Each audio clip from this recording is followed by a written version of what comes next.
చేపించాడు. ఇది ఒక బ్రాహ్మణులకు వ్యతిరేకంగా చేయాలి మనం అని చెప్పి ఒక కార్యక్రమం చేయించాడు.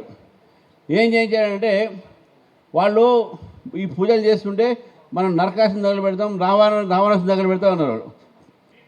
పూజ చేసామని చెప్పారు.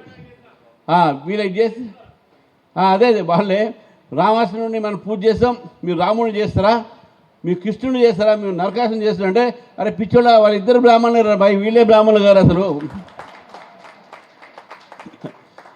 బ్రాహ్మణుల దేవుడు లేనండి. యదువంశి అనే కృష్ణుని మనం పూజిస్తాం, పూజలు చేసే బ్రాహ్మణుడు అక్కడ. మనకు ఈవెన్ దళిత సమాజం నుంచి వచ్చినటువంటి ఒక ట్రైబల్ రాజులకు కూడా ఈవెన్ సేవాలాలను నింపడానికి కూడా ఆ ఒక భాగం మన ఒక బ్రాహ్మణ ఒక పరిస్థితి ఒక పద్ధతిని వాళ్ళు వాడుతున్నారు అక్కడ. కాబట్టి మనం అందరం గౌరవించాలి.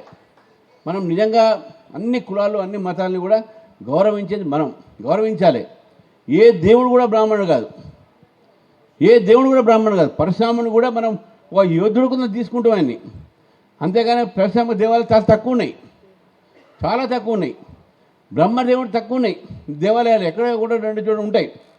కానీ నాన్ బ్రాహ్మణ దేవాలయాలు ఎక్కువ ఉన్నాయి, అది గుర్తుపెట్టుకోవాలి మనం. కాబట్టి ఒక కానీ పూజలు చేసేది బ్రాహ్మిన్సే.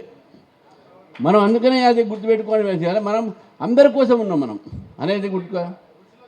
అంతే ఋషులు కూడా అంతే. ఇప్పుడు కాబట్టి రాజులు బ్రాహ్మణ రాజులు భూమిహార రాజులు ఉన్నారు వారణాసిలో అక్కడ ఇక్కడ. కానీ దాని ఒక అది కథ నేను కాకుండా నేను ఎందుకంటున్నాను అంటే ఆర్థికంగా అందుకనే మోదీ గారు ఏం చేశారంటే 10% ఈబీసీ రిజర్వేషన్ పెట్టారు. దాంట్లో అయినా కనీసం కొంతమందికి మనకు న్యాయం జరుగుతూ ఉంది. అంటే రిజర్వేషన్లతోనే న్యాయం జరుగుతుంది అది విషయం కాదు, కానీ మనం కష్టపడాలి, కష్టపడితే కూడా న్యాయం జరుగుతుంది.